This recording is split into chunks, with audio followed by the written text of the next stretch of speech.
장관님을 제가 좀 치하를 했습니다. 기억하실지 모르겠지만 미일에 편향된 외교를 한중일로 끌어오시고 한중 관계를 개선하는 노력에도 치하였고요. 그다음에 여러분들이 지적하셨지만 2015년에 장관께서 군함도에 대한 그 부분에 대해서도 치하를 하고 싶고, 그다음 외교부도 이 사도광산에 대해서 지금까지 이 강제동원 이 부분에 대해서 항의 성명까지 냈던 부분을 치하하는데 갑자기 저는 외교부가 쪼그라들었다고 생각합니다. 그 이유는 여러분들이 여러 의원들이 지적하신 뭐 용산의 개입 저도 뭐 증거가 없지만 추론을 합니다. 근데 오늘 장관님의 답변을 보고 좀 실망인데요. 적어도 이것을 잘했다고 저는 한국한테 물어봐라, 유네스코가 그 정도면 나중에 결렬이 되고 뭐 등재가 되고 우리가 반대한 채로 등재가 되든 안 되는 결과와 상관없이 저는 외교 협상에 이 정도로 우리가 유리한 협상의 지위가 있은 적이 있느냐. 그거에 비해서 강제동원 적시를 못 이끌어냈으니까 미흡하다고 말하는 게 맞다고 생각해요. 그러면 이걸 미흡해서 죄송하다. 앞으로 차후에 보완을 하겠다는 것이 훨씬 더 어떻게 생각하세요? 하도 비판을 하시니까 제가 제 입장을 말씀드린 것이 제가 자랑한 건 아닙니다. 그래서 저는 생각에 이게 용산에 압력이 있으니까 속으로는 화가 나도 이 부분에 대해 어쩔 수 없이 따라가는 것에 대해서 저는 인간적인 연민은 느껴집니다만 그럼에도 불구하고 그렇게 동의하기가 어렵습니다. 예, 좀 보시겠습니다. 한번 장관님, 그 전에 김영재 팀장 지금 나와 계십니까? 네. 예, 누구십니까? 외교부 직원입니다. 예, 근데 본인은 경제 관료이고 워싱턴에 계셨고 유네스코와 무슨 관계에서 갑자기 유네스코 TF 팀장이 되셨습니까? 장관님이 추천하셨습니까? 제가 발탁했습니다. 그럼 어떤 이유입니까? 이분이 우리가 납득할 만한 어떤 여기에 협상의 귀재라든지 협상을 지금 잘하는, 분야가 완전히 다르다. 협상을 잘하는 동료로 기억을 해서 제가 발탁을 했습니다. 김영재 팀장님, 사도광산에 한 번이라도 출장 가셨습니까? 저는 간 적이 없습니다. 왜 안 가셨습니까?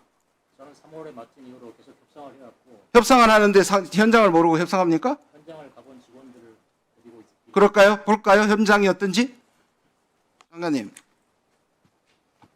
한자 테스트가 이거 뭡니까? 전시라고. 예, 일본말로 어떻게 읽죠? 저는 일본말을 잘 모릅니다. 그렇습니까? 근데 외교부는 계속 사용하고 있습니다.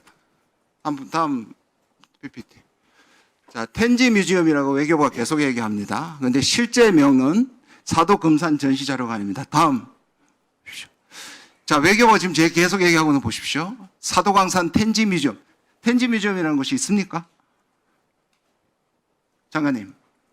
저도 그렇게 보고를 받아서 있는 거로 알고 있습니다. 그런 것은 없습니다. 갱도 입구에 있다고. 김영재 팀장님, 있습니까?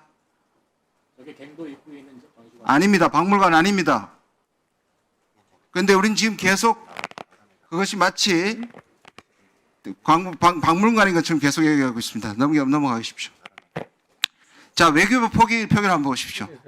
아까 논란이 되기도 했지만 모든 노동자를 한국인 노동자를 우리가 바꿔서 부릅니다. 뭐 그거는 맥락 속에서 아까 억울하다고 하셨고요. 그 다음에 텐지 뮤지엄인데 아닙니다. 그 사도금산 갱도 앞에 있는 전시자료관이지 뮤지엄은 아닙니다.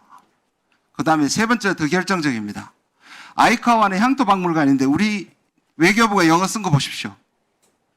역사박물관이래요. 이런 왜곡이 어디 있습니까 이거? 그냥 향토박물관이에요. 더 결정적인. 자, 보십시오. 세 군데입니다. 저기 텐지 뮤지엄 없습니다. 자, 제일 오른쪽에 있는 사도광산이 저게 갱도 앞에 전시자료관입니다. 아이카와는 향토박물관. 지금 우리 전시가 돼 있다고 강변하는 정부가 업적이라고 얘기하는. 그리고 키라리움이 밑에 있습니다. 자, 밑에 보시면 아까 이재명 대표가 말씀하셨는데 이 부분을 빠뜨리셨는데요. 지금 우리 전시가 되는 아이카와 향토박물관은 유네스코 등재 범위입니까 아닙니까? 아니죠. 기타 자와지구를 아까 제가 드러낸 아니요. 신청 범위에 저게 빠져 있습니다. 신청 범위는 저 두 가지만 들어간 갱도하고. 아닙니다. 신청법에 들어있는 기타 자와지구를 이모기코모스에서 에도 시대와 관계가 없으니 드러내라 해서 빠진 겁니다. 등재 시설에 저 두 가지만 나와 있고 아이카와는 들어있지 않다는 말입니다. 넘어가십시다. 참 기가 막힌 일입니다. 등재 범위 바깥에 있는 데다 처박아 놓고 지금 이걸 업적이라고 얘기하고 있는 것을 저는 동의하지 못하겠습니다. 저 더 걱정되는 것은 장관님 내년에 60주년이죠. 네. 뭐 대대적으로 지금 신한일 공동선언 준비하고 계십니까? TF를 설치해서 정지 작업을 하고 있습니다. 예, 모든 사람이 거기에 집중을 하고 있는데요. 저는 최근에 뉴라이트들의 이 전면의 등장이 마치 이종찬 광복회장의 말을 빌리면 밀정들의 총동원령이 내리는 거 아닌가 생각합니다. 그럼 그 총동원령은 일종의 전면전을 의미하는데 제가 진짜 우려하는 것은 내년에 60년의 신한일 공동선언에서 만약에 한국이 일본의 과거사 문제를 완전히 매듭 지어줘 버리면 그것도 굴욕적으로 과거를 더 이상 묻지 않겠다고 얘기해서 과거에 위안부 합의 때처럼 이 문제를 합의해주면 향후에 한국은 일본에게 어떤 과거사에 대해서 문제 제기를 하지 못합니다. 그런 생각 있으신가요? 과거사를 어떻게 매듭을 짓겠습니까? 지금 일본한테 많은 것들을 양보하고 계시지 않습니까? 관리하면서 또 따질 것 따지면서 또 미래를 봐야 된다는 얘기예요. 한 가지 분명히 얘기할 게 있습니다. 문재인 정부 때 문재인 정부가 과거사 연결해서 한일 관계를 망가뜨렸다. 이것처럼 왜곡이 없습니다. 왜냐하면 과거의 과거사를 문제를 가지고 우리가 연결시켜서 일본과의 관계를 한 적이 있습니다. 그러나 적어도 문재인 정부 때는 일본의 아베 정권이 과거사와 연결시켰습니다. 무슨 말이냐면 한국이 위안부 합의를 다시 되돌리거나 강제동원을 돌리지 않으면 어떤 한 일보도 전진하지 못했다는 것이 일본입니다.